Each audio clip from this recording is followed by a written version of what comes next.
She planned a dinner to humiliate her ex, and he arrived by helicopter with the heirs.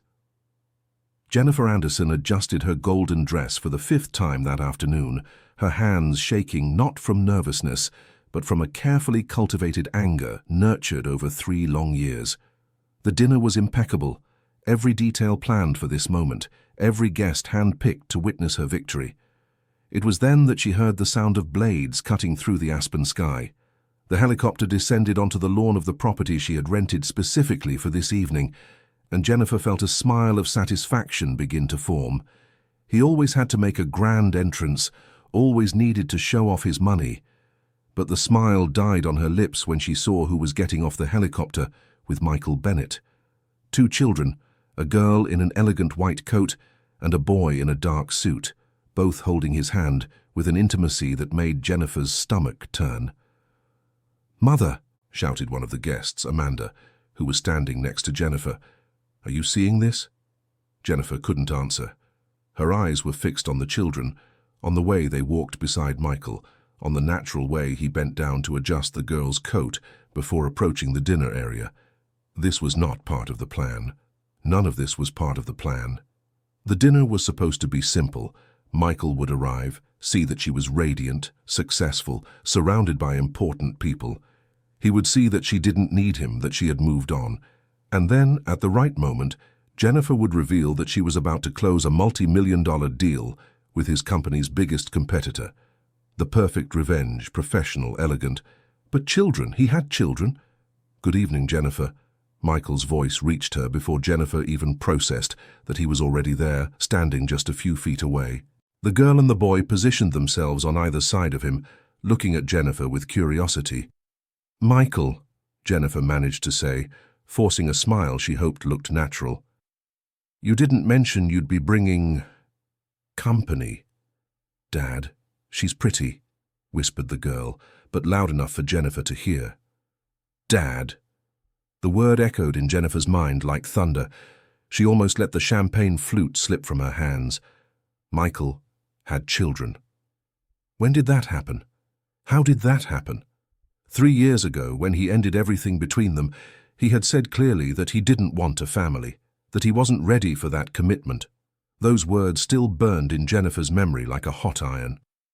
"Jennifer, can we talk for a moment?" Michael asked, and there was something in his eyes, something Jennifer couldn't decipher. It wasn't the arrogance she expected to find. It wasn't the triumph of showing up with a perfect family. It was something softer, almost sad. "The guests are arriving," Jennifer replied, trying to maintain her composure. "Perhaps after dinner. It's important," Michael insisted. "Please." The girl tugged on the sleeve of Michael's blazer and whispered something Jennifer couldn't hear. He bent down, coming to eye level with the child, and answered quietly. The boy remained quiet, observing everything with large, attentive eyes. "All right," Jennifer conceded, hating the feeling of losing control of the situation. 5 minutes. They moved away to a more secluded corner of the garden, away from the other guests who were beginning to arrive.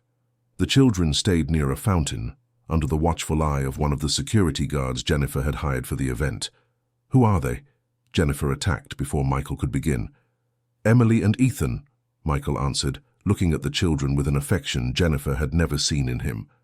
"They're 8 and 7 years old." "Your children," Jennifer said, and the word came out bitter. "Not biologically," Michael corrected. "I've been in the adoption process for 2 years. 2 years.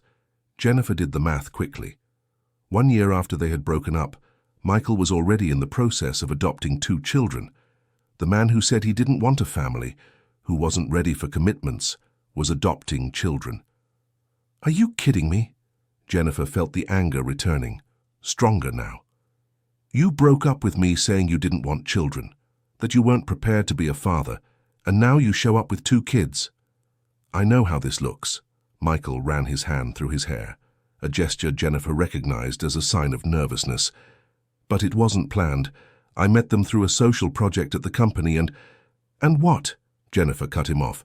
"You just decided to become a father, just like that, overnight." "It wasn't like that." Michael looked directly into her eyes. "When I said I wasn't ready, I meant it. I wasn't.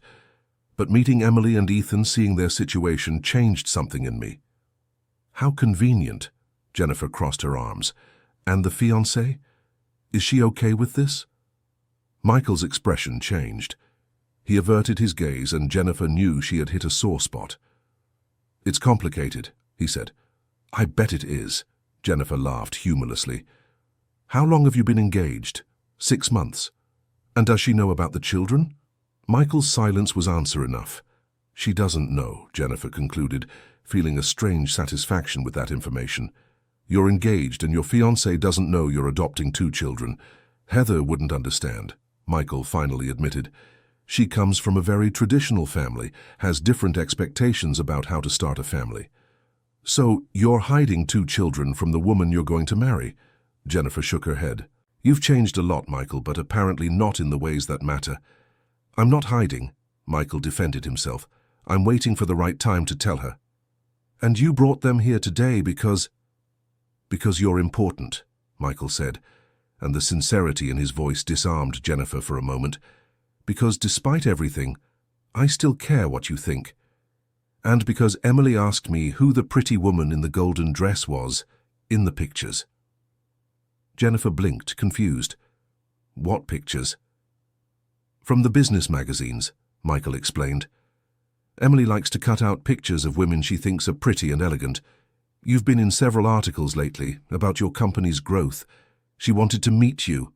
Before Jennifer could process that information, Emily appeared beside them, pulling Michael's hand. Dad, Ethan is thirsty, she said, and then looked at Jennifer with curious eyes. Are you the lady from the magazines, the one with the pretty clothes store? Jennifer crouched down, getting to the girl's height. Yes, that's me, she replied, feeling something strange in her chest. Do you like clothes? Emily nodded enthusiastically. I draw dresses sometimes. Dad says they're very pretty. I'm sure they are, Jennifer said, and realized she was genuinely smiling. Maybe one day you can show me. Really? Emily's eyes shone. Emily, let's go get some water for Ethan, Michael intervened, reaching out his hand to the girl. He looked at Jennifer. Can we talk more after dinner? Jennifer nodded, still processing everything.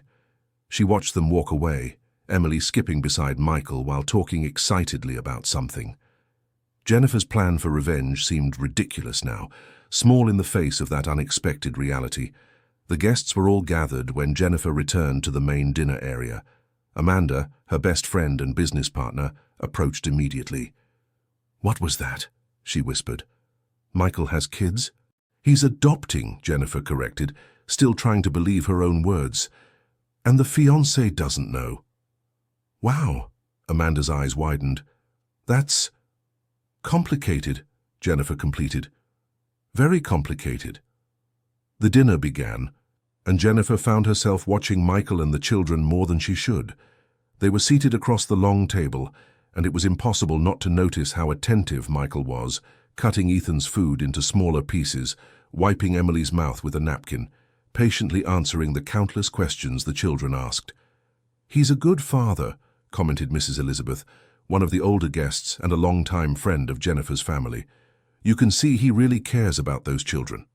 Jennifer didn't respond, but she knew Mrs. Elizabeth was right. There was something genuine in the way Michael interacted with Emily and Ethan, something that went beyond simple responsibility or obligation. Jennifer, the voice of Richard Parker, an influential businessman she had invited specifically to impress, brought Jennifer back to reality.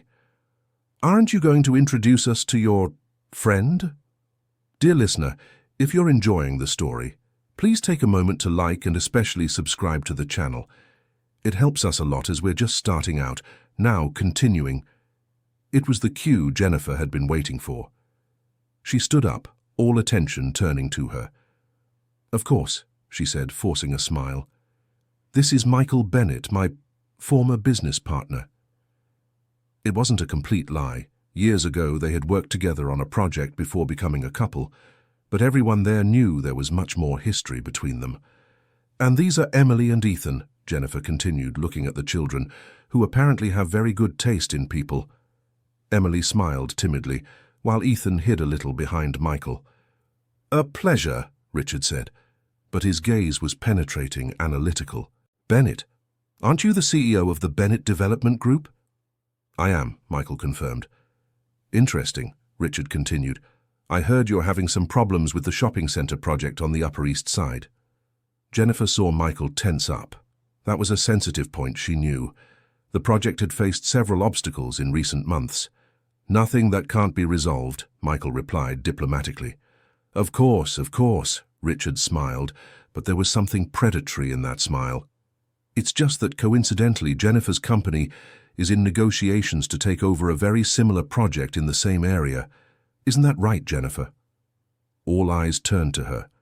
This was the moment she had planned everything for. The moment to show Michael that she had won, that she had managed to steal his project, that she was better off without him. But looking at Emily and Ethan, at the way they looked at Michael with adoration, at the barely disguised vulnerability in his eyes, Jennifer felt something change inside her. "The negotiations are still ongoing," she said carefully. "Nothing has been decided yet." It wasn't the answer she had planned to give. It wasn't the declaration of victory she had rehearsed so many times. But it was the truth, and somehow it felt like the right thing to do at that moment. The dinner proceeded with light conversation, but Jennifer barely touched her food. Her mind was elsewhere, processing revelations, questioning decisions, trying to understand what she was feeling. "Do you like to draw?" Ethan's voice surprised her. The boy had quietly approached her while the adults were talking. "Not really," Jennifer admitted, "but I like to look at pretty drawings. Do you draw?" Ethan nodded, still shy. "I draw castles and dragons. Emily draws dresses." "You're both very talented then," Jennifer said, and saw a small smile appear on the boy's face. "Dad says we're going to have a mother soon," Ethan said, and the innocence in his words cut Jennifer like a knife. "Do you think she'll like our drawings?" Jennifer felt her throat tighten. How to respond to this? How to tell a child that the woman who would be his mother didn't even know he existed? "I'm sure anyone would be proud of your drawings," she replied, choosing her words carefully. "Do you have any children?" Ethan asked. "No." Jennifer felt a tightness in her chest. "I don't." "Why?"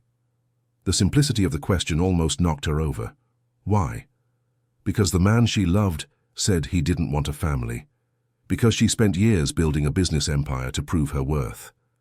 Because she was 35 and alone, planning revenge dinners instead of family dinners. "Sometimes things just don't happen," she said softly. "But you would be a cool mom," Ethan said with the absolute certainty of children. "You're pretty and you smell nice and you have kind eyes." Jennifer blinked rapidly, pushing back the tears that threatened to fall. "Thank you, Ethan," she managed to say. "That's very kind of you." Emily joined them, sitting down next to Jennifer without asking for permission. "Can I draw you?" she asked. "I brought my notebook." "Of course," Jennifer replied, surprised by her own answer. Emily ran over to where Michael was and came back with a small notebook and some colored pencils. She sat down next to Jennifer again and began to draw with intense concentration. Jennifer watched the girl work, noticing the careful details, the way Emily bit her lower lip when she was focused, exactly like Michael did. "How long have you lived with Michael?" Jennifer asked, trying to sound casual. "Almost 6 months," Emily answered without taking her eyes off the drawing. "Before that, we lived in a place with other kids. It wasn't bad, but it was noisy. Dad's house is quieter." A shelter, Jennifer realized. The children came from a shelter. "And do you like living with him?" "A lot," Emily smiled. "He makes pancakes on Sunday and lets us choose the movies. And he always asks about our day at school. Most adults don't ask." There was a sad maturity in those words, as if Emily had already learned too early that not all adults cared. "He's a good father," Jennifer said, and realized she believed it. "The best," Emily agreed, "even when he gets sad sometimes." "Sad?" "When he looks at old pictures on the computer," Emily explained. "There's a woman in the pictures, and he stares for a long time. Then he gets sad." Jennifer felt her heart speed up. What pictures? Of the two of them, from when they were together. "Do you know who the woman is?" Emily looked at Jennifer, really looked, studying her face. "I think it's you," she said finally.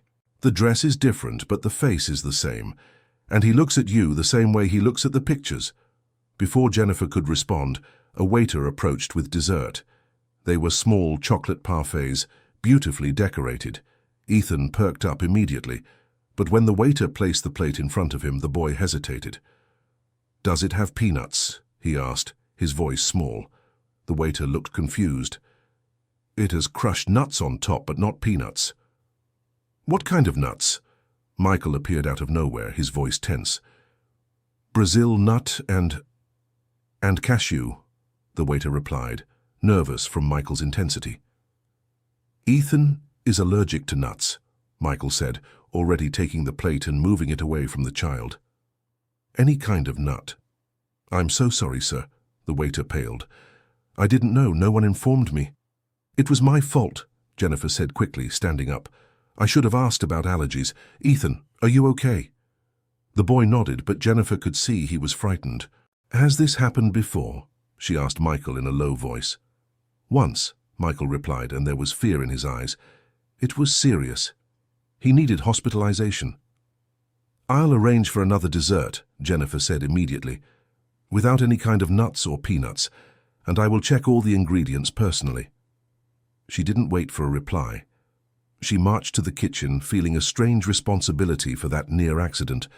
When she returned 15 minutes later, with a simple chocolate cake that she had personally verified had no trace of nuts, Ethan smiled at her with gratitude. "Thank you," he said quietly. "You're welcome," Jennifer replied, sitting down beside him. "Next time you tell me right at the beginning about the allergy, all right?" Ethan agreed, and as he ate the cake, Jennifer felt Michael watching her. When their eyes met, there was something different in his gaze, something that made Jennifer's heart beat faster. The guests began saying their goodbyes after dessert. Richard Parker was one of the last to leave, and before going, he approached Jennifer. "Interesting dinner," he commented. "Very revealing." "In what sense?" Jennifer asked, although she already knew the answer. "In the sense that you clearly still have feelings for Bennett," Richard said bluntly, "and that could complicate our business deal." "My personal feelings do not interfere with my business," Jennifer replied firmly. "Let's hope that's true." Richard smiled coldly. "Because the contract we discussed depends on you taking on that project, the very project that will ruin his company." After he left, Jennifer stood alone in the garden for a moment, processing those words. She had planned everything so carefully. The contract with Richard was the final piece, the perfect revenge. But now, thinking of Emily and Ethan, how it would affect not only Michael but also the children who depended on him, everything seemed different. "They went to sleep," Michael's voice startled her. "In the guest room you so kindly offered." Jennifer had forgotten she had suggested they stay since it was late and the helicopter shouldn't fly at night. "How is Ethan?" she asked. "Fine. Scared, but fine." Michael stepped closer. "Thank you for handling that. It was my fault for not asking about allergies." "It wasn't," Michael said. "You had no way of knowing." They stood in silence for a moment, the sound of crickets filling the night. "Why are you really here, Michael?" Jennifer finally asked. "And don't give me that story about Emily wanting to meet the woman from the magazines." Michael sighed, running his hand through his hair again. "Because I messed everything up," he said, his voice heavy with regret. 3 years ago I messed everything up with you, and I've been living with that weight ever since." "You're engaged," Jennifer pointed out. "You've clearly moved on." "Heather is a solution," Michael admitted. "Her father is a major investor in the company. When my father got sick and I had to take over everything, the business was in bad shape. The marriage was part of an arrangement." "An arrangement?" Jennifer repeated, incredulous. "You're marrying for business?" "I was," Michael corrected. "But then Emily and Ethan came into my life, and everything changed. I realized I can't marry someone who doesn't even accept the children I'm adopting." "Then call off the engagement." "It's not that simple." Michael looked at her. "Heather's father has already invested millions in the company. If I back out now, he'll pull everything. And with the problems we're having with the mall project, you'll go bankrupt, Jennifer finished. Probably, Michael agreed. And I'll lose custody of Emily and Ethan. The judge needs to see financial stability to approve the adoption. Jennifer felt as if she'd been punched in the stomach. The plan with Richard taking on the project would accelerate exactly that. It would destroy Michael financially and in turn separate him from the children. When is the hearing? She asked. In 3 weeks, Michael answered. And I don't know what to do, Jennifer. I don't know how to save my company, take care of the children and get out of this engagement. Why are you telling me this? Jennifer asked, though part of her already knew the answer. Because you are the smartest person I know, Michael said. And because, in spite of everything, I still trust you. And because I never stopped loving you. The words hung in the air between them, heavy with meaning and consequence. You can't say that, Jennifer whispered. Not now, not like this. I know, Michael agreed, but it's the truth. Breaking up with you was the biggest mistake of my life. I thought I wasn't ready for a family, but the truth is I was scared. Scared of not being good enough, of failing like my father failed with my mother. Jennifer remembered that Michael's parents had divorced when he was young. His father had been absent, focused only on business, and it had left its mark. But you are a good father, Jennifer said. I saw that today. Emily and Ethan love you. They changed everything, Michael admitted. They made me realize that love isn't about being ready or having all the answers. It's about showing up every day and trying. How did you meet them? Jennifer asked, needing to understand the whole story. Michael sat down in one of the garden chairs and Jennifer sat beside him.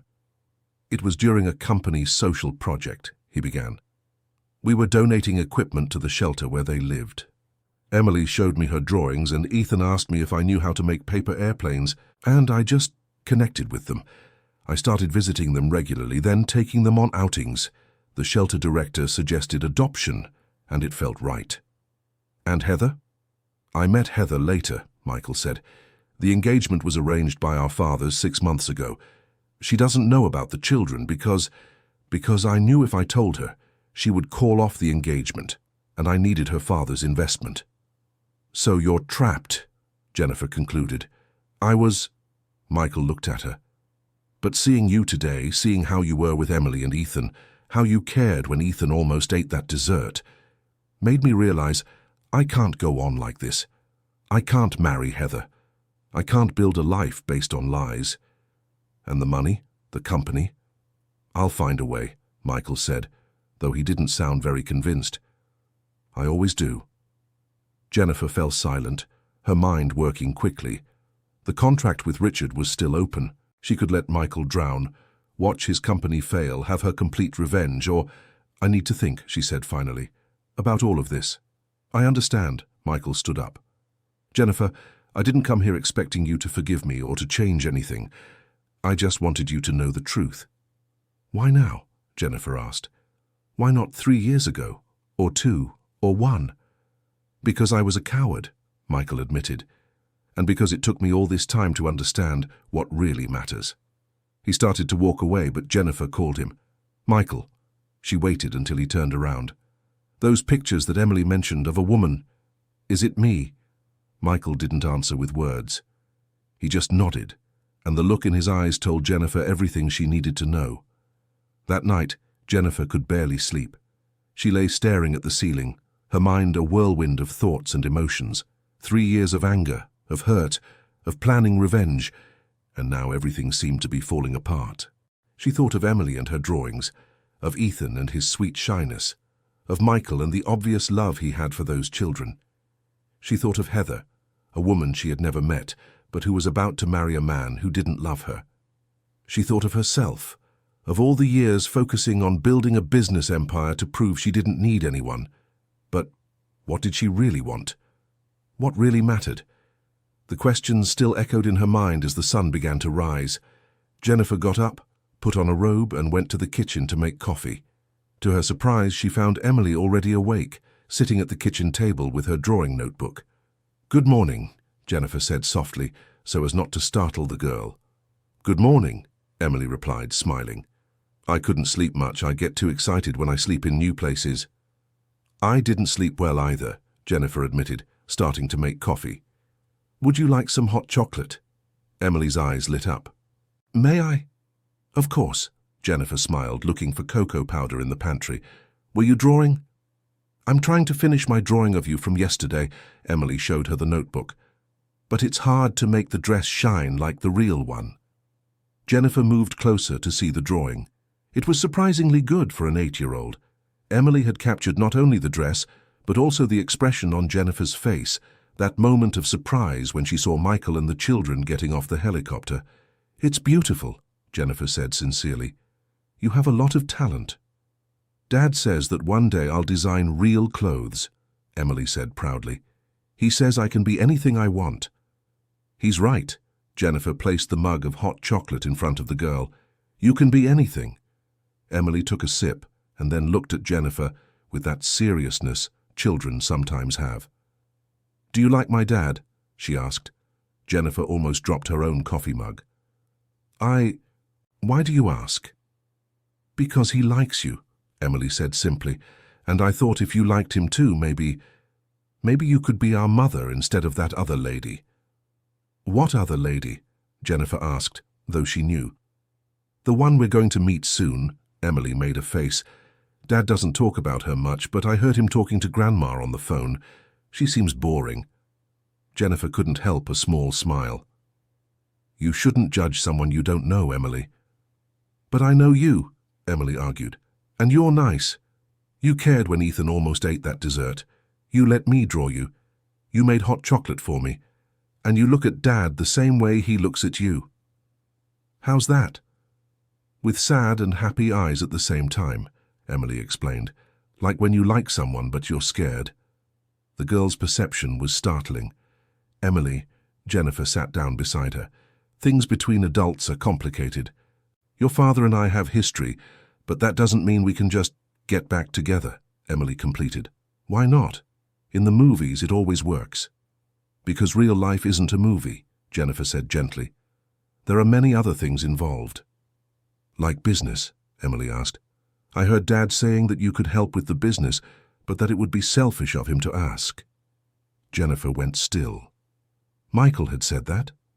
When? When did you hear that? Last night, Emily admitted. I went to get some water and I heard him talking on the phone with someone. He said you could save the company, but that he had already hurt you too much to ask for help. Jennifer felt something shift inside her chest. Michael could have come to her asking for help, manipulating the situation, using the children as tools. But he didn't. Even knowing she could help, he maintained his dignity and hers. Your father is a good man, Jennifer said to Emily. I know, Emily agreed. That's why I want him to be happy, and I think you make him happy. Before Jennifer could respond, Ethan appeared in the kitchen doorway, his eyes still sleepy. Emily, Dad is looking for you, he said, and then he saw Jennifer. Good morning. Good morning, Ethan, Jennifer smiled. Would you like some hot chocolate too? Soon the three were sitting at the table, Emily showing her drawings to Ethan, while Jennifer prepared breakfast. It was a strangely domestic scene, comfortable in a way Jennifer hadn't expected. When Michael appeared already dressed and ready, he found the three of them laughing at something Ethan had said. He stopped in the doorway, observing the scene, and Jennifer saw something pass over his face. Hope, perhaps, or longing for something that could have been. Good morning, he said, breaking the moment. Good morning, Dad. Emily jumped from her chair. Jennifer made hot chocolate. I see that, Michael smiled, but his gaze was on Jennifer. I hope they haven't been a bother. Not at all, Jennifer replied. In fact, it was very nice to have the company. After breakfast, Michael announced that they needed to go. He had important meetings in New York City and needed to drop the children off at school. I'll call the helicopter, he said, already picking up the phone. Wait, Jennifer said before she could think better of it. Can we talk? Alone? Michael looked at the children. Emily, Ethan, can you go look at the gardens for a few minutes, but don't leave the area we can see from here, all right? The children agreed and ran off, happy with the momentary freedom. What is it? Michael asked as soon as they were alone. Jennifer took a deep breath. What she was about to do went against everything she had planned for the last few months. It went against the revenge she had so carefully cultivated. But looking at Michael, thinking of Emily and Ethan, she knew it was the right thing to do. "The shopping center project," she began. "I know you're having trouble with it." "Jennifer, I didn't come here to ask for help," Michael said quickly. "I don't want you to think—" "I know," Jennifer interrupted him. "Emily mentioned she overheard you saying that on the phone. But it doesn't change the fact that I can help." "How?" "Richard Parker has offered me a contract," Jennifer explained, "to take over a project similar to yours. If I accept it, I'll basically steal your investors and clients. Your company will—" "Go bankrupt," Michael completed, his voice bitter. "I knew you were planning something, but I didn't know it was this." "It was supposed to be my revenge," Jennifer admitted. "To show that I had won, that I was better off without you. Dear listener, if you're enjoying the story, please take a moment to like and especially subscribe to the channel. It really helps us who are just starting out. Now, continuing—" Michael laughed humorlessly. "And you've succeeded. You're amazing, Jennifer. Your company has grown impressively. You don't need to destroy me to prove that." "I know," Jennifer said, "and that's why I'm going to turn down the contract with Richard." Michael went completely still. "What?" "I'm going to turn it down," Jennifer repeated. "And more than that, I'm going to help you with your project." "Jennifer, no," Michael shook his head. "You can't do that. You've worked too hard to—" "To what?" Jennifer interrupted him. "To have my revenge, to prove I don't need you. I've already proven that. But Emily and Ethan, they need you, and I won't be the person who takes that away from them." "You're doing this for the children," Michael said, and there was disappointment in his voice. "Not just for them," Jennifer admitted. "I'm doing it because it's the right thing to do, and because maybe Emily is right." "About what?" "About us looking at each other with eyes that are both sad and happy at the same time." Jennifer quoted the girl's words. "About there still being something here between us." Michael took a step toward her, his eyes searching hers. "Jennifer." "But it won't be easy," Jennifer continued.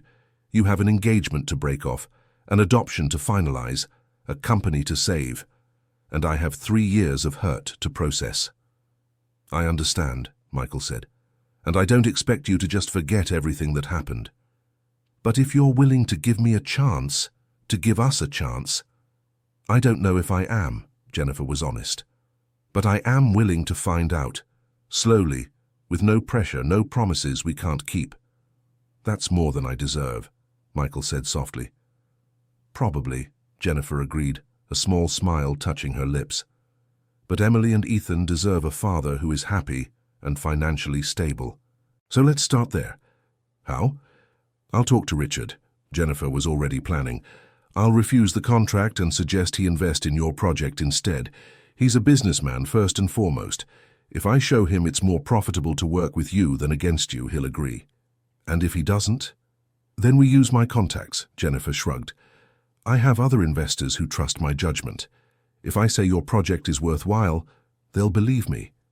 "Why are you doing this?" Michael asked again. "The real reason." Jennifer thought for a moment before answering.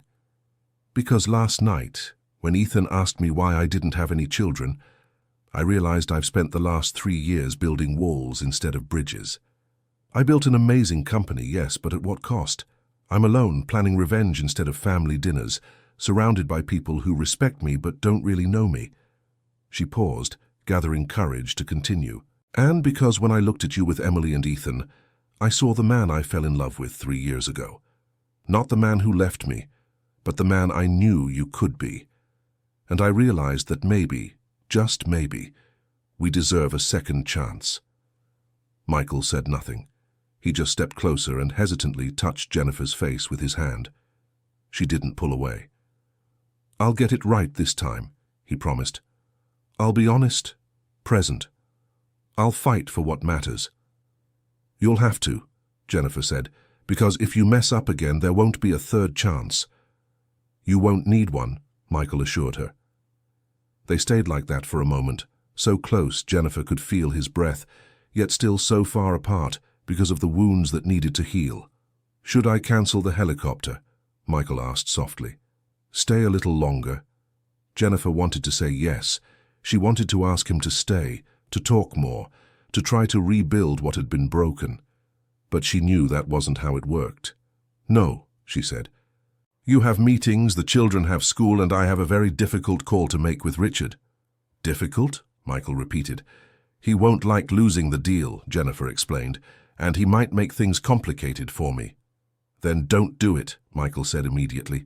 "I don't want you to get hurt because of me." "Too late," Jennifer smiled. "I've already decided. Besides, Richard isn't the only important investor in the city. I can handle the consequences." Michael pulled her into a hug, and Jennifer allowed herself to stay there for a moment, feeling the familiarity of his arms, the scent of his cologne that she had never been able to forget. "Thank you," he whispered in her ear, "for everything." "Thank me when this all works out," Jennifer replied, pulling away before she could change her mind. Emily and Ethan came running back, excited about the butterflies they had seen in the garden. Jennifer crouched down to their level. "You two behave in school, all right?" she said. "Will you come visit us?" Emily asked hopefully. "Maybe," Jennifer replied, looking at Michael, "if your father allows it." "Of course," Michael said immediately. "Always." "Then yes," Jennifer smiled at Emily. "I'll visit, and I want to see more of your drawings." "And my paper airplanes?" Ethan asked timidly. "And your paper airplanes," Jennifer confirmed. The helicopter arrived, and Jennifer watched them leave. Emily waved from the window until the helicopter became so small it disappeared on the horizon. Amanda appeared beside Jennifer holding 2 cups of coffee. "So," she said, handing one of the cups to Jennifer, "are you going to tell me what happened?" Jennifer accepted the coffee and told her everything. About Michael and the children, about the arranged engagement, about her decision to help him instead of destroy him. "You've lost your mind," Amanda said when Jennifer finished. "After everything we planned, you're just going to let him off the hook?" "It's not about letting him off the hook," Jennifer explained. "It's about doing the right thing." "And the children?" Amanda asked. "Are you doing this just for the children?" "No," Jennifer admitted. "I'm doing it because I still love him. I probably never stopped." Amanda sighed. "You know this could blow up in your face, right?" "I know," Jennifer agreed. "But for the first time in 3 years, I feel like I'm doing something for the right reasons, not out of anger or pride." "Well, I hope it works out," Amanda said. "Because if it doesn't, I will personally kick his butt." Jennifer laughed, grateful for the friendship. "You can count on it." The call to Richard was as difficult as Jennifer had expected. He did not like hearing that she was turning down the contract one bit. "This is about Bennett, isn't it?" he asked, his voice cold. "You still have feelings for him." "My personal feelings don't matter," Jennifer replied calmly. "The truth is, after looking into it more, I think his project has more potential, and I'm willing to invest my own money in it." "You're making a mistake," Richard warned. "In business, feelings are a weakness." "Or they're a strength," Jennifer countered, "depending on how you use them." "I hope you know what you're doing," Richard said before hanging up. Jennifer knew she had made a powerful enemy. Richard Parker was not a man to forget or forgive easily, but for some reason she didn't care. For the first time in a long time, she was making decisions with her heart, not just her head. The following days were a whirlwind of meetings, calls, and planning. Jennifer threw herself into the work of saving Michael's project with the same dedication she had used to try to destroy it. She used all her contacts, called in every favor she had accumulated over the years. Michael kept her updated on everything, but maintained a respectful distance. They didn't talk about the past, about feelings, about what could be. They focused on the work, the project, on saving the company. Emily and Ethan sent drawings and messages through Michael. Jennifer kept them all. Every one of Ethan's paper airplanes, every one of Emily's dress sketches. It was Mrs. Elizabeth, the family's older friend, who brought Jennifer back to reality 2 weeks later. "You're avoiding," she said during a lunch they had scheduled. "Avoiding what?" Jennifer asked, though she knew exactly what Mrs. Elizabeth was talking about. "Dealing with your feelings," the older woman said. "You're helping Michael, yes, but you're keeping him at a distance. Why?" Jennifer was silent for a moment. "Because I'm afraid," she finally admitted. Afraid of getting hurt again, afraid of not being enough, afraid that nothing has really changed. Oh, my dear, Mrs. Elizabeth took Jennifer's hand. Fear is natural, but you can't live in fear forever. Sometimes you need to have faith. I'm not very good with faith, Jennifer said. Then be good with love, Mrs. Elizabeth smiled. Because it's obvious to anyone that you love that man, and that he loves you. The question is, are you going to let the past dictate your future? Jennifer thought about that all the way home. When she arrived, she found an envelope waiting for her. Inside was an invitation. Final adoption hearing, Emily and Ethan Bennett. Along with the invitation, there was a note handwritten by Michael. I know it's a lot to ask, but it would mean everything to me and the kids if you could be there. No pressure, no expectations, just be there. My. Jennifer held the invitation against her chest. The hearing was in 3 days. In 3 days, Michael would officially become Emily and Ethan's father, and he wanted her there. She thought of all the reasons not to go. It was too soon, too complicated, too intense. But then she thought of Emily asking if she would be a cool mom, of Ethan saying she had kind eyes, of Michael looking at her with that mixture of hope and fear. Jennifer picked up her phone and typed a simple message. I'll be there. Michael's reply came almost immediately. Thank you. That means everything. On the day of the hearing, Jennifer woke up early. She chose a simple dress, different from her usual glamour. Something appropriate for a courtroom, but also for what that day represented, a new beginning. The courthouse was a sober building in downtown New York City. Jennifer arrived a little early and found Michael waiting outside with Emily and Ethan. The children wore formal clothes, but Emily had added a pink bow in her hair that she had clearly chosen herself. You came. Emily ran to hug Jennifer as soon as she saw her. I promised I would. Jennifer returned the hug, surprised by the intensity of feeling that simple gesture provoked. Thank you, Michael said when she approached. I didn't know if you... I wouldn't miss this, Jennifer interrupted him. Not for anything. They entered the courthouse together. The hearing room was smaller than Jennifer expected, more cozy. The judge, a middle-aged man with a gentle expression, was already in his chair. The hearing began, and Jennifer watched Michael answer the judge's questions with honesty and emotion. He talked about meeting the children, about the process of the last 2 years, about how they had changed his life. And the financial situation? The judge asked. In the last report, there were concerns about the stability of your company. There were problems, Michael admitted, but they were resolved. The company is stable now, with new investors and confirmed projects. Thanks to Mrs. Anderson, from what I understand. The judge looked at Jennifer. You are the businesswoman who helped make Mr. Bennett's main project viable. Jennifer didn't expect to be called to speak. Yes, Your Honor, she answered. And what is your relationship with Mr. Bennett and the children? Jennifer looked at Michael, who seemed as surprised as she was by the question. Then she looked at Emily and Ethan, who were watching her expectantly. We are friends, she said carefully. Old friends who are reconnecting. Just friends, the judge insisted, and there was a glint in his eyes that suggested he knew there was more to the story. It's complicated, Jennifer admitted. Most important things are, the judge observed. He turned to Michael. Mr. Bennett, when you began this adoption process, you were alone. Now it seems you have a broader support network, is that correct? Yes, sir, Michael confirmed. And the engagement mentioned in the previous report, with Miss Heather Williams? Jennifer saw Michael swallow hard. It was called off, he said. I realized it wouldn't be fair to anyone involved to proceed with that arrangement. Arrangement, the judge repeated the word. Interesting choice of term. It was a mistake, Michael admitted. A mistake I won't repeat. The judge looked at Emily and Ethan. And you, children? Are you happy with the decision to come live with Mr. Bennett? Very happy, Emily said immediately. Dad is the best. And you, Ethan? The boy nodded timidly. He makes pancakes, he said, and everyone in the room laughed softly. Well, the judge gathered some papers. Based on everything I've seen and heard, and on the extensive reports from the last 2 years, I am satisfied that this adoption serves the children's best interests. Jennifer saw Michael hold his breath. Therefore, I declare the adoption of Emily Bennett and Ethan Bennett finalized, the judge announced. Congratulations, Mr. Bennett. You are officially a father. The room erupted in joy. Emily and Ethan ran to hug Michael, who had tears in his eyes. Jennifer stood back a little, watching the scene, feeling her own heart tighten with emotion. It was Emily who pulled her into the hug.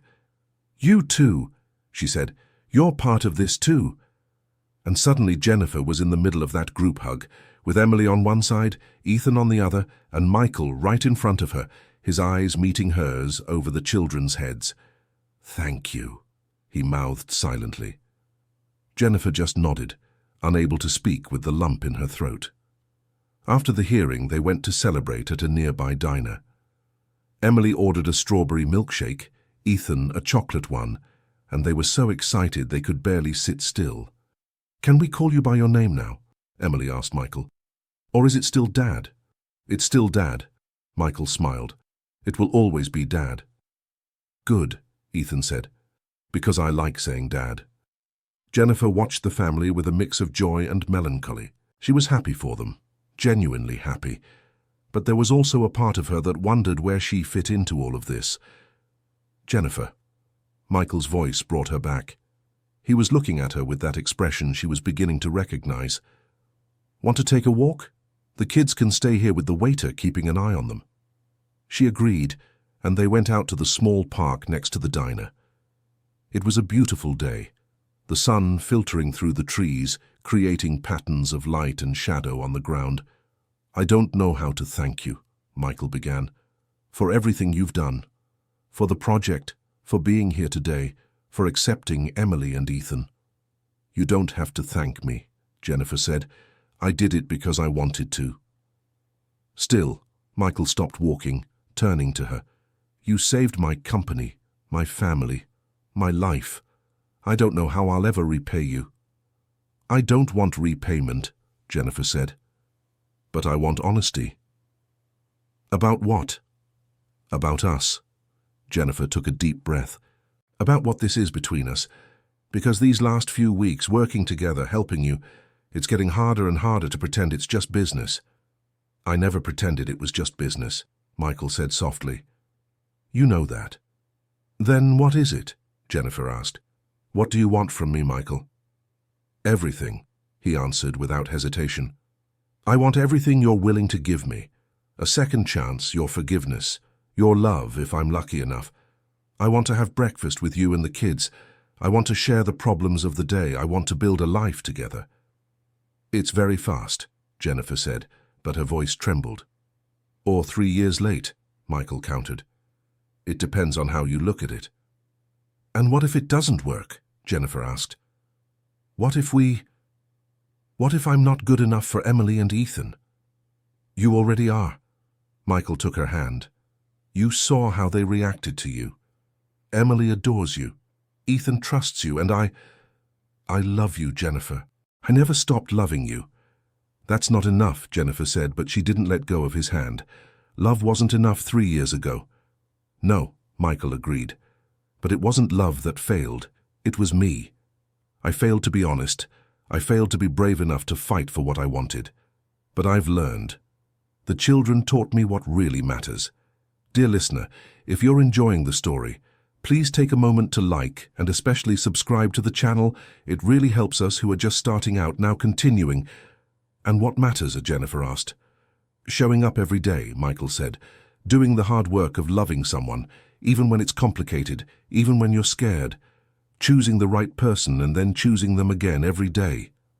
Jennifer felt tears prick her eyes. "I'm still angry," she admitted. "For everything you said, for leaving me, for making it seem like the problem was wanting a family when it was really fear." "I know," Michael said, "and you have every right to be. I'll spend the rest of my life making it up to you if you let me." "I don't know if I can trust you again," Jennifer continued, "not the way I did before." "Then let's rebuild that trust," Michael proposed. "Brick by brick, day by day. I'm not asking you to forget the past. I'm asking for a chance to build a different future." Jennifer looked over to where Emily and Ethan were at the diner, laughing at something by the window. They were innocent, pure, they deserved stability and love. "They need stability," she said. "I can't come into their lives if there's a chance of leaving again." "Then don't leave," Michael said. "Stay. Not perfectly, not without arguments or hard days, but stay. Build something with me, with them." "You're asking for a lot," Jennifer whispered. "I know," Michael admitted. "And if you say no, I'll understand. I'll respect your decision and I'll walk away. But before you do that, I need you to know, you are the right choice for me, you always have been." Jennifer closed her eyes, feeling the weight of those words. Part of her wanted to run, to protect her heart, to keep up the walls she had built so carefully. But another part, a bigger and braver part, wanted to believe. "I need time," she finally said, "to process all of this, to be sure." "Take all the time you need," Michael agreed, though there was disappointment in his eyes. "But," Jennifer continued, "in the meantime, maybe we can try, slowly, see where it leads us." Michael's face lit up. "Slow is good," he said. "Great, actually." "With rules," Jennifer added. "Total honesty, open communication. And the children come first, always." "I agree to everything," Michael said. "And one more rule. No more secrets. If something is bothering you, you tell me. If you're scared, you tell me. If you need space, you tell me." "Agreed." Jennifer extended her hand formally and Michael shook it but didn't let go. "Can we add one more rule?" he asked. "What? Can I kiss you now?" Jennifer felt her heart race. She looked at him, at the man she had loved and lost, and perhaps was finding again differently, more maturely. "Yes," she whispered, "you can." The kiss was soft, careful, full of promises and hopes. It wasn't the passionate kiss from 3 years ago, but something better, conscious, chosen, real. When they parted, Jennifer was smiling. "That was good," she said. "Good?" Michael laughed. "Just good?" "Great," Jennifer corrected, laughing too. It was great. They walked back to the diner, holding hands. Emily saw first and nudged Ethan, pointing. The two children exchanged a meaningful look and then smiled. "I knew it," Emily said when they sat down. "I knew you liked her, Dad." "And I like you," Jennifer said to Emily, surprising herself with the ease of the confession. "Does that mean you're going to be our mom?" Ethan asked, his eyes big and hopeful. The question caught Jennifer off guard. Michael started to intervene, but she stopped him. "Not yet," she said honestly to Ethan, "but it means I'll be around. I'll get to know you better, spend time with you and see where it leads us. Is that okay?" Ethan thought for a moment and then nodded. "Okay, but I think it'll end with you being our mom. You have a mom way about you." "Yeah," Emily agreed. "You do?" Jennifer looked at Michael, whose eyes were shining. "You really do," he said softly. The following weeks were a period of adjustment and discovery. Jennifer began spending more time with Michael and the children, but maintained her own space. They had dinners together twice a week, weekend outings, and daily phone calls. Emily showed Jennifer all her drawings, and Jennifer began helping her develop her skills. She brought books about fashion, taught Emily about colors and fabrics, and encouraged her creativity. Ethan was more reserved, but he gradually opened up. Jennifer discovered that he loved stories, so she began reading to him before bed when she was there. She also learned how to make better paper airplanes and spent entire afternoons folding and launching planes with him in the garden. Michael kept his promise of total honesty. He told Jennifer about the difficulties of being a new father, about his fears and insecurities.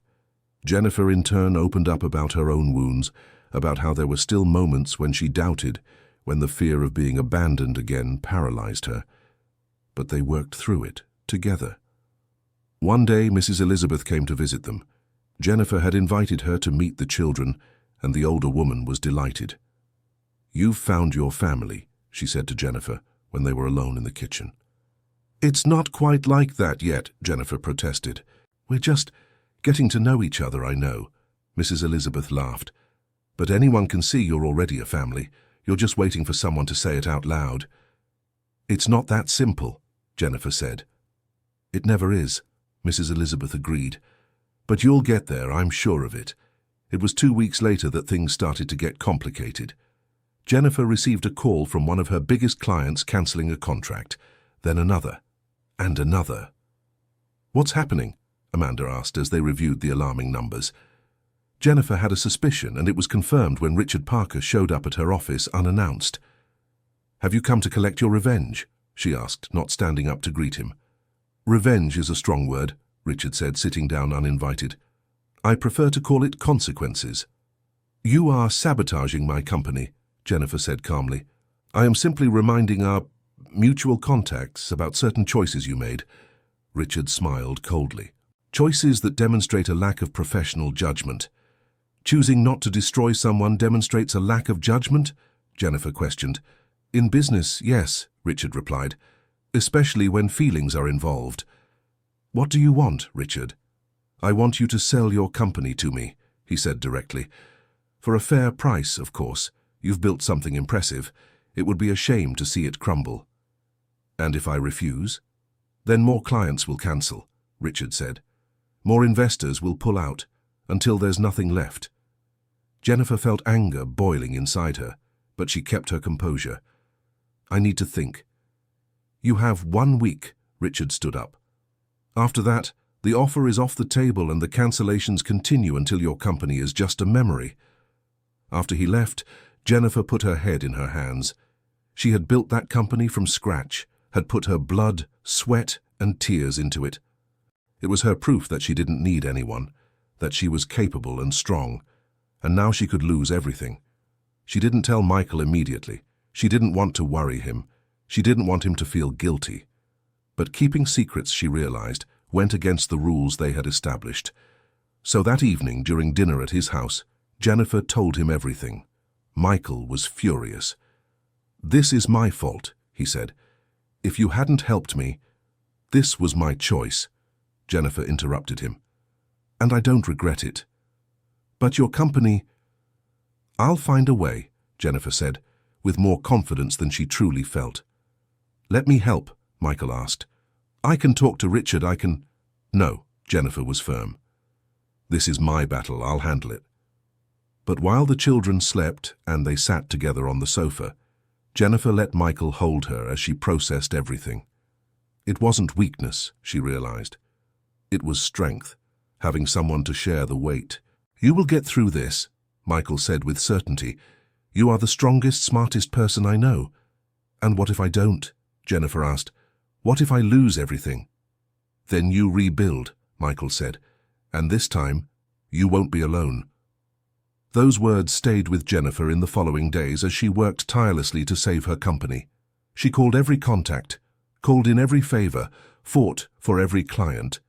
Mrs. Elizabeth was the one who gave the crucial suggestion. "You're fighting his way," she said, "using the same tactics, the same methods, but you are not like Richard Parker. Your strength is in something else." "In what?" "In people," Mrs. Elizabeth said. "You care about people. Your employees adore you, your clients trust you, not just because you're good at what you do, but because you genuinely care. Use that." And Jennifer did. Instead of trying to compete with Richard at his own game, she changed the rules. She started a campaign showing her company's values, highlighting the employees, sharing stories of satisfied clients. She was honest about the challenges she was facing, about the pressure she was under, and people responded. Clients who had cancelled came back. New investors appeared. Employees worked overtime without asking for compensation because they believed in the company and in Jennifer. Richard tried to counterattack, but found his intimidation tactics didn't work against a united community. On Friday, 1 day before Richard's deadline expired, Jennifer had not only saved her company, but strengthened it. Richard appeared in her office again, but this time, Jennifer was ready. "My answer is no," she said before he could speak. "I will not sell my company, and if you try to sabotage me again, I will expose your tactics to the entire business community." "You have no proof," Richard said, but there was uncertainty in his voice. "I have witnesses," Jennifer corrected. I have emails, I have call records, and I have something you will never have, genuine respect from the people I work with." Richard looked at her for a long moment, then nodded. "You won this round," he said. "But don't forget, in business, there's always a next round." "I'll be ready," Jennifer assured him. When he left, Amanda appeared with champagne. "You did it," she said, hugging Jennifer. "We did it," Jennifer corrected. "All of us." That night, Jennifer went to Michael's house to celebrate. She found him and the children in the kitchen trying to make a cake. "What happened here?" She laughed, seeing flour everywhere. "We're celebrating," Emily explained, with flour on her nose. "Dad said you saved your company." "Something like that." Jennifer joined them, accepting an apron Michael offered her. "I'm proud of you," Michael said quietly as they worked side by side. "I am too," Jennifer admitted. "Not just for saving the company, but for doing it the right way." "You always do things the right way," Michael said, "when you listen to your heart." After the children went to sleep, Jennifer and Michael stayed on the porch looking at the stars. "I've been thinking," Michael began. About us, about the future." He looked at her. "I know we said we'd take it slow, but I feel like we're ready for the next step." Jennifer's heart raced. "What step?" "Move in with me," Michael said. "You, me, Emily, and Ethan. A real family." Jennifer felt panic and excitement simultaneously. "Michael, this is big, I know," he said. "But think about it. You already spend most of your days here. The children adore you. I love you. It makes sense." "And what if it goes wrong?" Jennifer asked, the old fear returning. "And what if it goes right?" Michael countered. "Jennifer, I understand your fears, but we can't live in fear forever. At some point, we need to have faith." Jennifer thought about everything she had been through in the last few weeks: the adoption, saving her company, the victories and challenges. And through it all, Michael had been there, not perfect, but present, honest, trying. And the children. Emily and Ethan had already stolen her heart. The idea of waking up with them every day, of being part of their routines, of their lives. "Yes," she said before she could think too much. "Yes, I will move in with you." Michael pulled her into a hug, and Jennifer felt something click into place, as if all the confusing pieces of her life finally made sense. "Are you sure?" he asked. "No," Jennifer laughed, "but I'm going to do it anyway." They told the children the next morning. The reaction was exactly what they expected. "You're going to live here forever?" Emily asked, jumping for joy. "Yes," Jennifer confirmed, still getting used to the idea. "Does that mean you're our mother now?" Ethan asked. Jennifer looked at Michael, who nodded encouragingly. "If you want me to be," she said, "I would love to be your mother." The children hugged her so tightly they almost knocked her over, and there, surrounded by that unexpected family, Jennifer realized she had found exactly what she didn't know she was looking for. The following months were a period of adjustment. Jennifer moved her things into Michael's house, turning one of the rooms into her office. They established routines, learned to share space, worked through small conflicts. There were difficult moments. Nights when Emily had nightmares about the past and woke up crying. Days when Ethan would withdraw, remembering the shelter and the uncertainties. Moments when Jennifer and Michael disagreed about discipline or education. But through it all, they talked. They resolved things. They grew. Jennifer learned that being a mother wasn't about being perfect, but about being present, about comforting nightmares, helping with homework, cooking family dinners, even when she was tired. Michael learned to share responsibilities, to ask for help when he needed it, to not carry everything alone. And Emily and Ethan learned that family wasn't about biology, but about love, commitment, choice.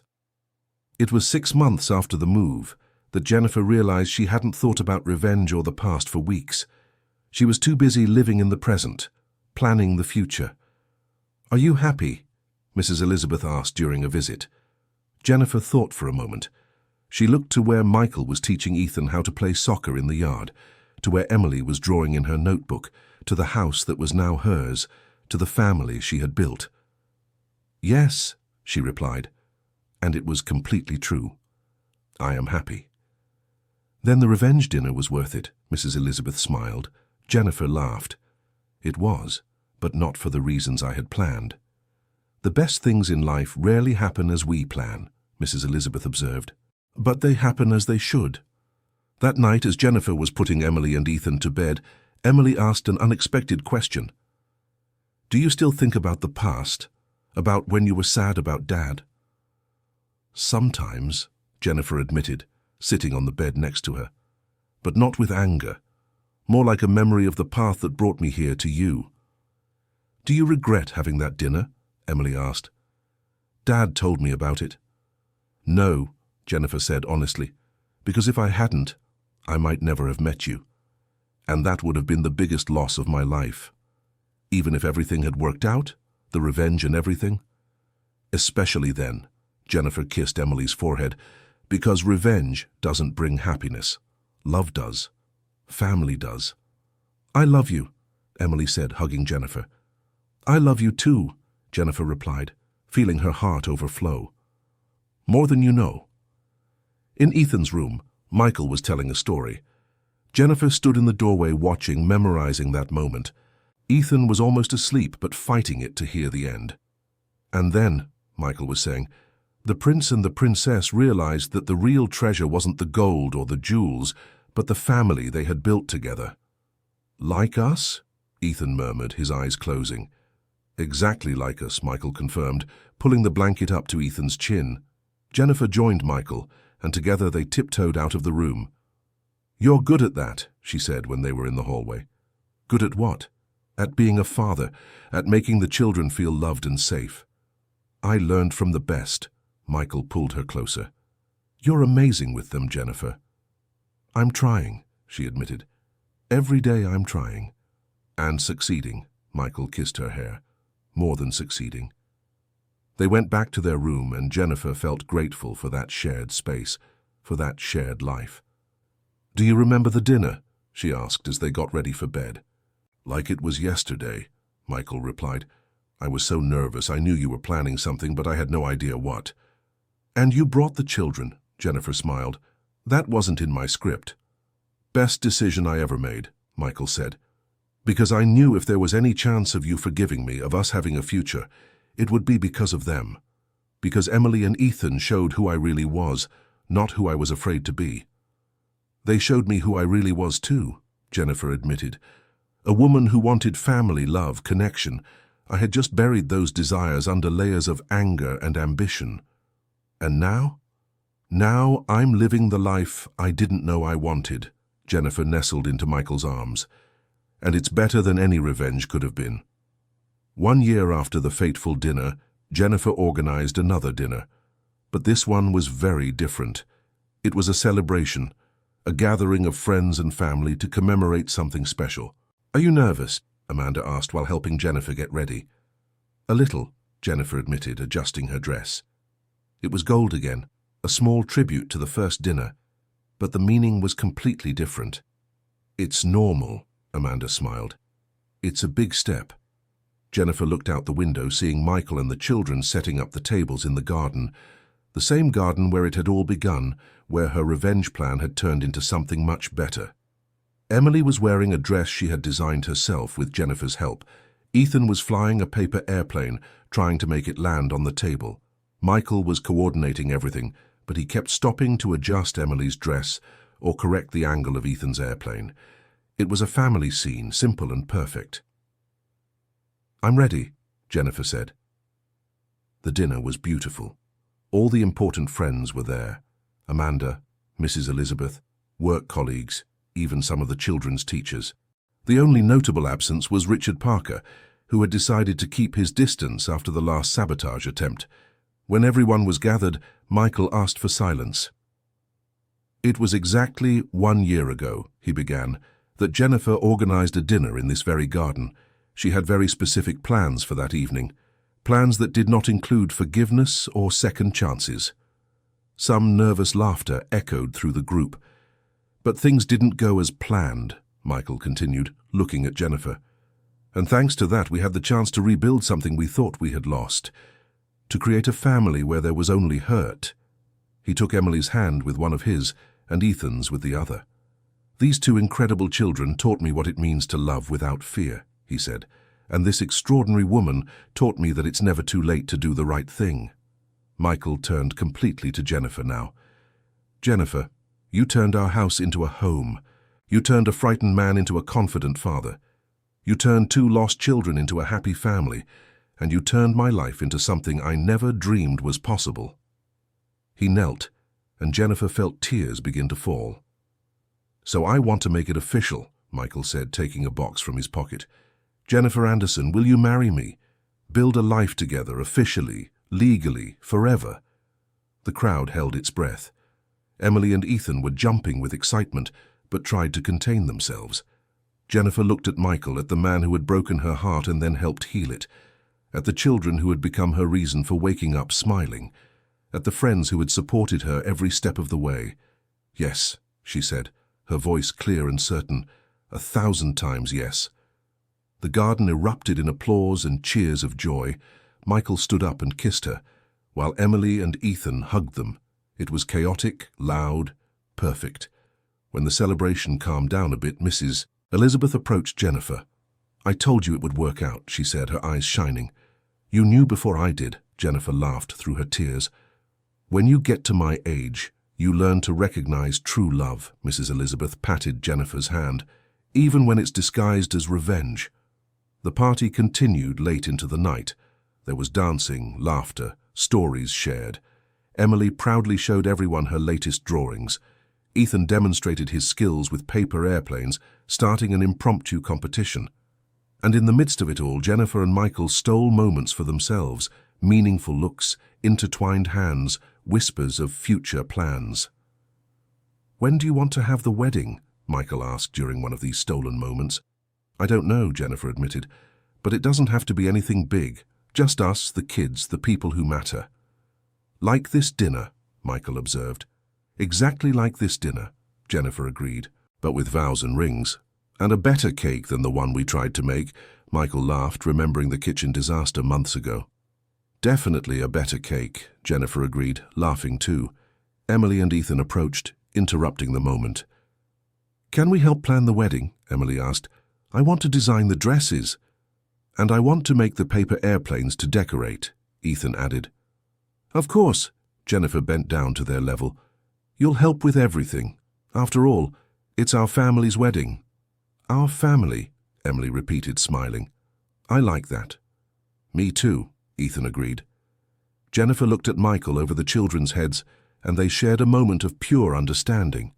This was their family. Not perfect, not traditional, but theirs. Built through second chances, forgiveness, and love. The following weeks were a whirlwind of planning. Emily insisted on not only designing her own dress, but also helping to choose Jennifer's.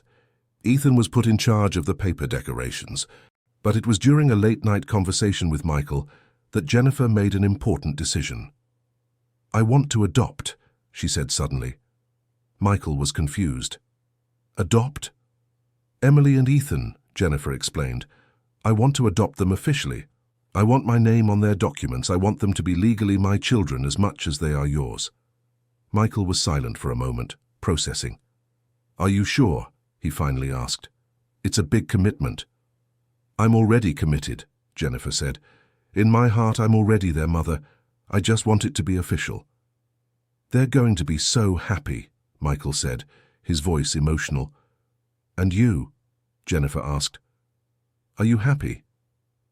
"More than you can imagine." Michael pulled her into a hug. "This means everything," they told the children the next morning during breakfast. "Really?" Emily asked, her eyes wide. "You're going to be our real mum, with papers and everything?" "If you want me to be," Jennifer confirmed. "We do," Ethan said immediately. "More than anything." The adoption was processed alongside the wedding preparations, and it was decided that the two events would be combined into a single ceremony. "It makes sense," Jennifer explained to Amanda.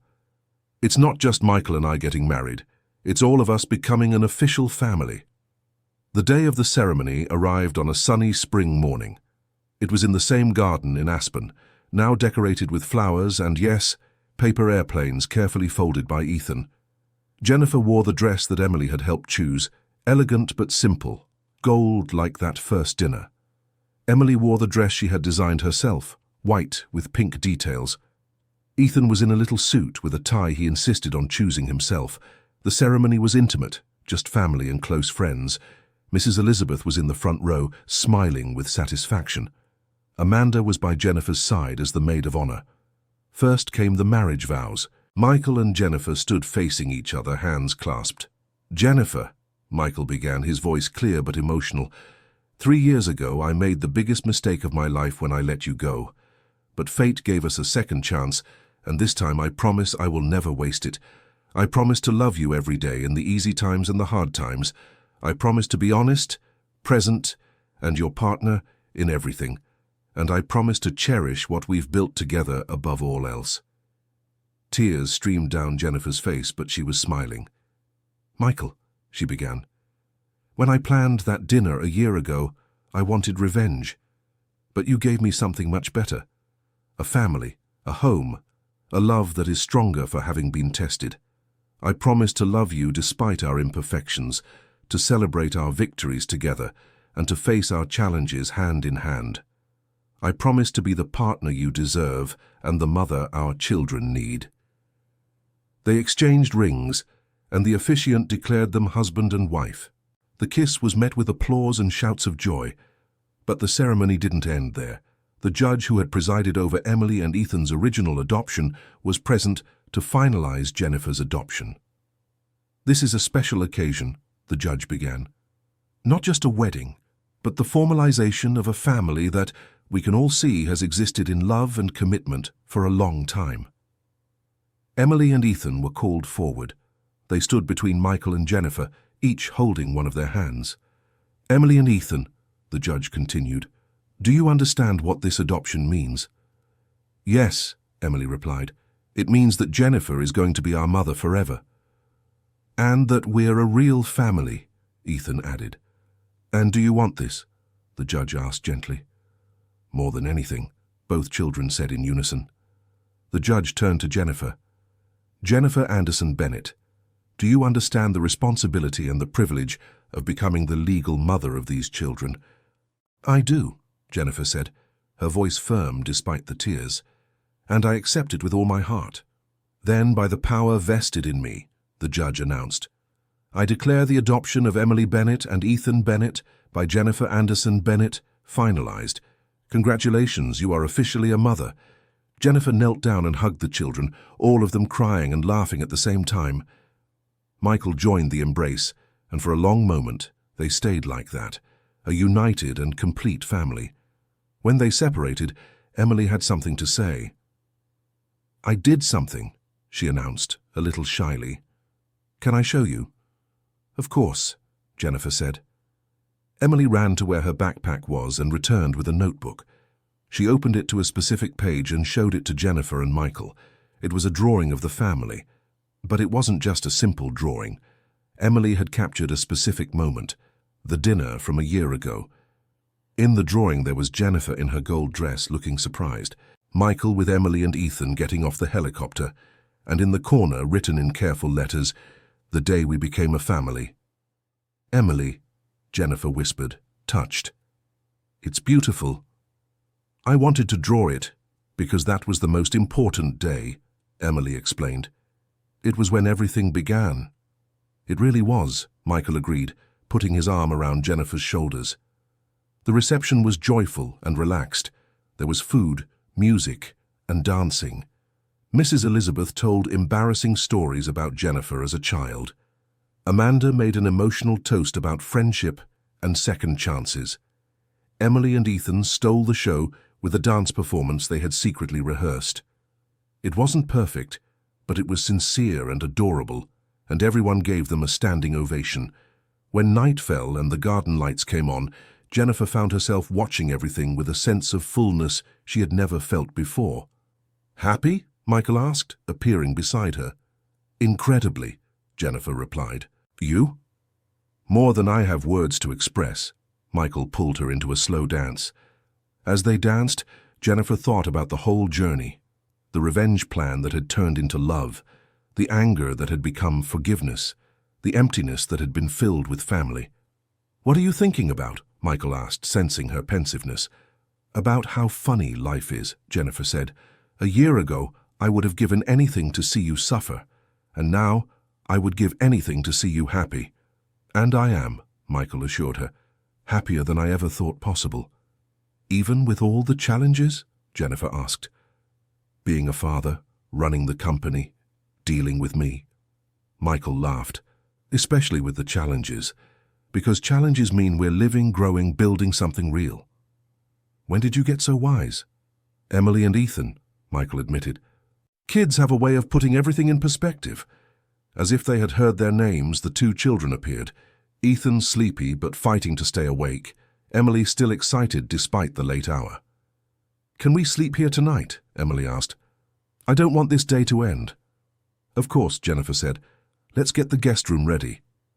"But you and Dad are leaving for your honeymoon tomorrow," Ethan reminded them, his voice small and worried.